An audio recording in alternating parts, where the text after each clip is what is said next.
Hello everybody, welcome back to Reaper Minis TV.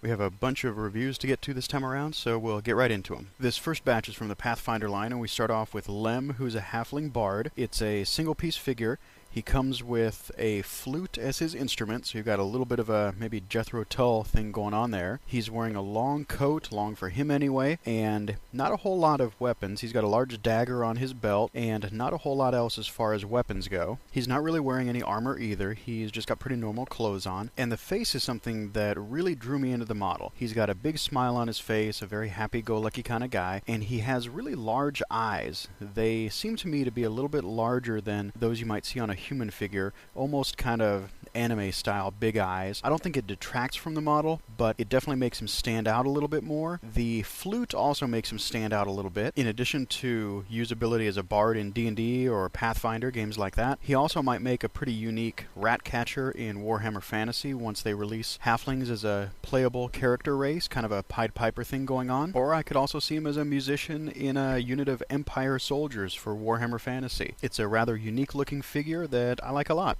The next blister contains two single-piece miniatures. It's Noalia and Aurelia. And I'm not a Pathfinder player, so I don't know a whole lot about the background. I did a little bit of research online and found out that Noalia is a significant character in the background of Pathfinder, so DMs are probably going to have the most use of this blister pack. But you could use the female fighter type as maybe the leader of a unit of Chaos Warriors with her big kind of demonic man-hand thing that's going on there. There were visible mold lines underneath each arm, and the sword needed a little bit of cleaning also, but none of it was really thick. It cleaned up pretty quickly and easily. She's wearing what look like very long, hardened leather boots, and she has a metal breastplate on. She also has some shoulder pads that almost look like dragon or demon claws. And then we also have the little imp or demon kind of figure that is sitting on a large stone. There's a star that's been carved into the stone. You should be able to pick it out pretty easily when you're painting the miniature. It has a dagger in the left hand and clawed talons for feet, and a tail that wraps around the body a little bit and down onto one of her feet. And if you decide to use the female figure in a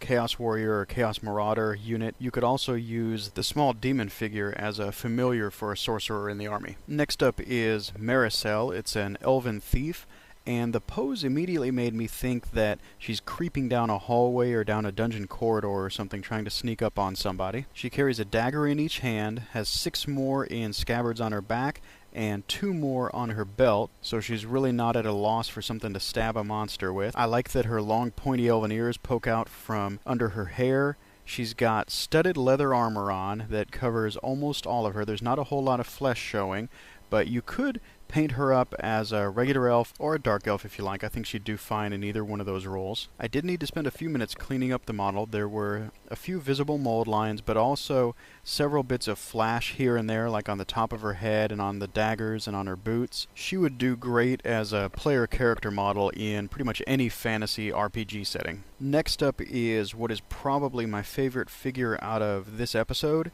It's a goblin commando on a dog. This comes with 2 different figures. First up is the dog, and it's a skinny, hairy, mean-looking, mangy mutt that you wouldn't be surprised at all to find in a goblin campground. A collar and reins have been sculpted onto the dog model, and so has a saddle.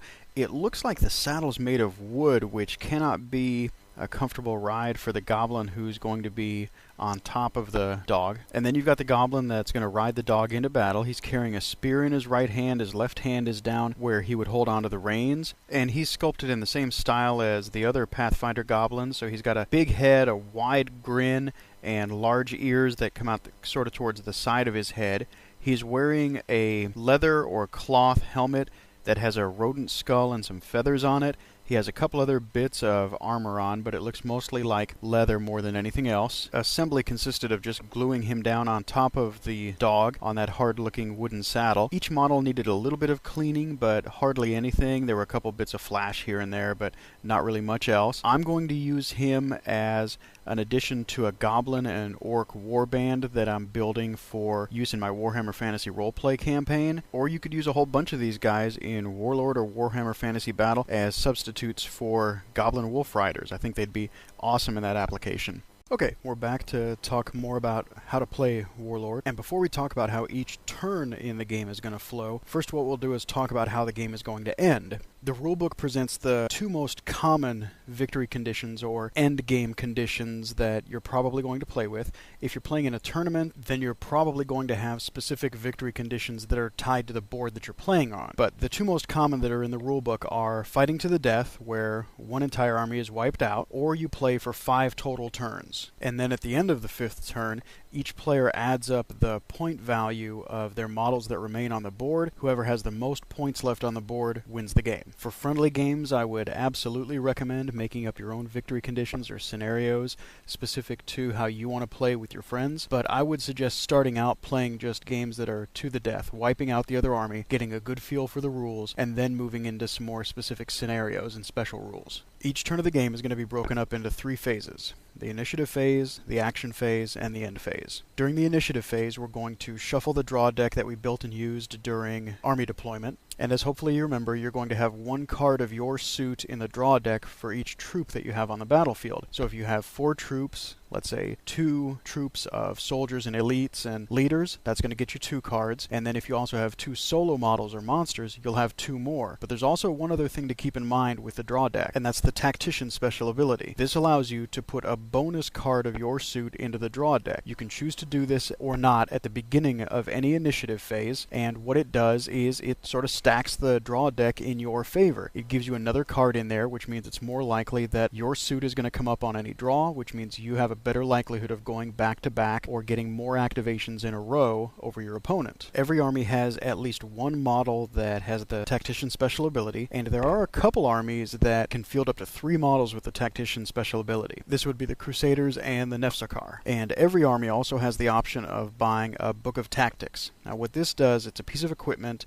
it's unique, you can only buy 1, and you can only buy it for a non-soldier model. And you also can't buy a Book of Tactics, or any personal equipment for that matter, for a monster or a construct, or any model that already has the Tactician special ability. And what the Book of Tactics does essentially is it gives the model that carries it the Tactician special ability, which gives you another card of your suit in the draw deck. Once you're done shuffling the draw deck, you allow your opponent the opportunity to cut the deck, and then we go to the action phase. During the action phase, we're going to use the draw deck, and we're going to turn cards over one at a time, and whoever's suit it is that comes up, that player can activate a troop of their choice, as long as that troop hasn't already activated this turn. There's another special ability that we should talk about real quick, and that's the Spy special ability. And what this allows you to do is, for each model you have that has the Spy special ability, you can delay 1 initiative card in the draw deck once per game. What you do is you set aside the delayed initiative card, turn over the next one, resolve that, and then come back to the one that was delayed, and then resolve that one. Now what you cannot do is use another Spy to further delay an already delayed card, but you could use multiple Spy special abilities in the course of a turn. But you have to remember,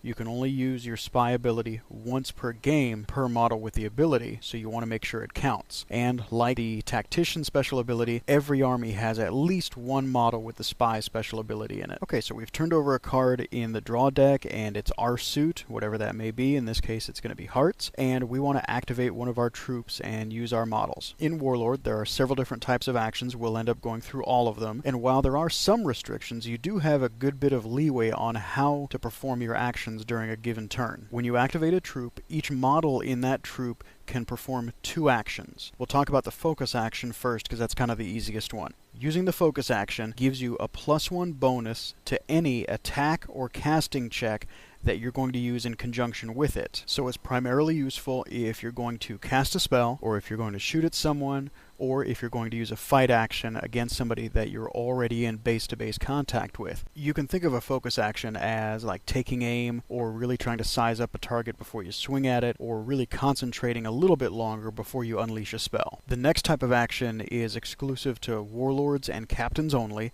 It's called an Inspire action, and it gives a +1 melee attack value bonus to the leader and all of the models that are in the leader's troop, as long as they attack a model that's in base-to-base contact with the leader. leader. Now, this only lasts for the current activation, but it allows people in a troop to sort of gang up on one model and get bonuses. So what you could do is have your Warlord or Captain use an Inspire action, and then have the other models in the troop charge into the model that he's in base-to-base contact with, and then all of them resolve their fight actions against it, and they could all get +1 MAV if they can all get into base-to-base with it. Okay, folks, we're out of time for this episode. We'll pick right back up with the next episode of Reaper Minis TV. See you then.